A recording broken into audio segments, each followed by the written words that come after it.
இப்போ சத்தான ஒரு கலவை தோசை செய்யலாங்க. கம்பு, கேழ்வரகு, பட்டாணி, வெங்காயம் எல்லாம் போட்டு ஒரு தோசை ஒன்று செய்யலாம். இந்த சத்துள்ள கலவை தோசைக்குங்க இதில் முதல்ல கேழ்வரகு போட்டுக்கலாம். பாதி கப்பு கேழ்வரகு, பாதி கப்பு கம்பு, ஒரு கப்பு கோதுமை மாவு, பொடியாக நறுக்கி வச்ச வெங்காயங்க, ஒரு வெங்காயம், ஒரு பெரிய வெங்காயம். எப்போவுமே பட்டாணி கொஞ்சம் ஊற வச்சு ஃப்ரிட்ஜில் வச்சுட்ருப்பேன் எப்போவுமே. அந்த பட்டாணி ஒன்று பச்சை பட்டாணியாக தான் அப்படியே போட்டுக்கலாம். இப்போ கடையில் வாங்கின மளிகை கடையில் வாங்கின காஞ்ச பட்டாணின்னா கொஞ்சம் ஊற வச்சு ஒரு நாள் ஊற வச்சு அப்புறம் தான் யூஸ் பண்ணணும். நான் கொஞ்சம் கொஞ்சமாக யூஸ் பண்ணிகிட்ருக்கேன், ஊற வச்சு கொஞ்சம் கொஞ்சமாக யூஸ் பண்ணிகிட்ருக்கேங்க. இதில் வந்து ஒரு 3/4 கப்பு எடுத்துக்கலாம் பட்டாணி.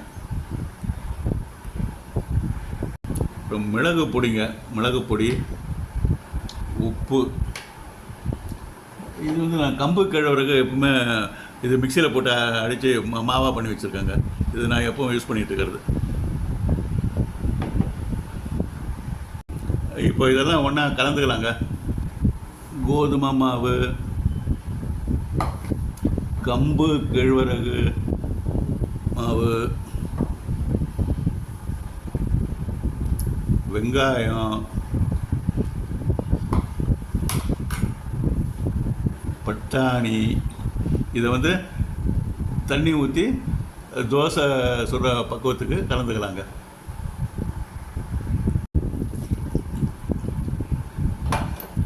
கொஞ்சம் கொஞ்சமாக தண்ணி ஊற்றி கலந்துக்கலாங்க. ஏன்னா பக்குவம் கரெக்டாக வரணும் தோசை மாவு பக்குவத்துக்கு. இப்போ இதுலங்க நல்லா பக்குவமாக தோசைக்கு தகுந்த மாதிரி ஆகிடுச்சுங்க. நல்லா பக்குவம் ஆகிடுச்சு. இப்போ இதுலங்க இந்த மிளகு பொடி போட்டுக்கலாங்க.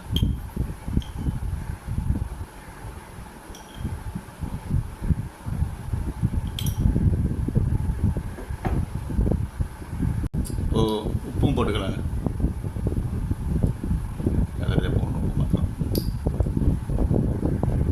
ஃப்ரெண்ட்ஸ், ஆஸ் யூஷுவல் நான் வந்து டிஸ்கிரிப்ஷனில் கொடுத்துட்றேங்க.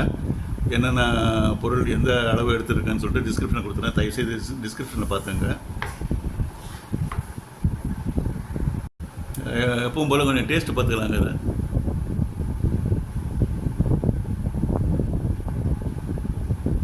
அதை பர்ஃபெக்ட்லி ஓகேங்க, டேஸ்ட்டு கரெக்டாக இருக்குது.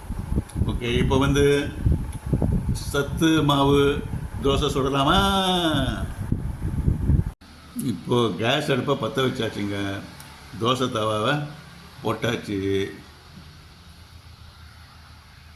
திருப்பி கொஞ்சமாக எண்ணெயை ஊற்றிக்கலாம். ரொம்ப ட்ரை ஆச்சு.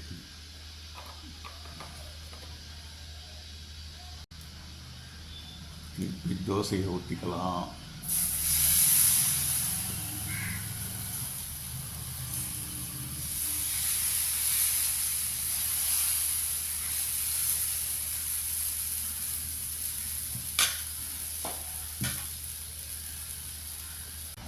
திருப்பி போட்டுக்கலாம்.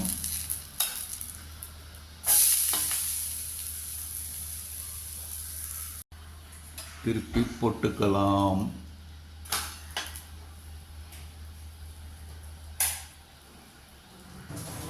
தோசையில் புகை வந்தவொடனே எடுத்துக்கலாம். அடுப்பை வந்து சிம்மிலே வச்சுக்கலாங்க. அப்போ தான் எல்லாம் வேகும், கரெக்டாக வேகும்.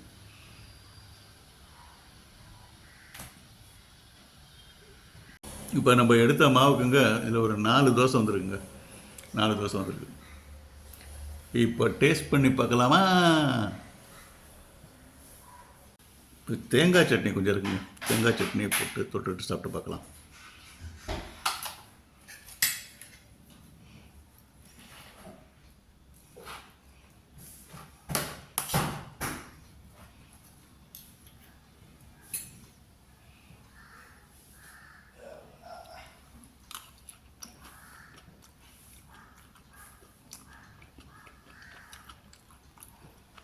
நல்லா இருக்குங்க, ரொம்ப நல்லா இருக்குது டேஸ்ட்.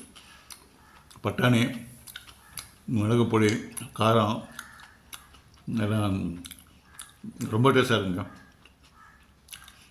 கம்பு கழுவுறதுனா ஒரு மாதிரியாக இருக்குன்னு நினச்சா அதுவே டேஸ்ட்டாக தெரியல, நல்லாவே இருக்கு. Very fine. நீங்களும் செய்து சாப்பிட்டு பாருங்கள் friends. Thank you friends, thank you very much. For வாட்சிங். தேங்க்யூ.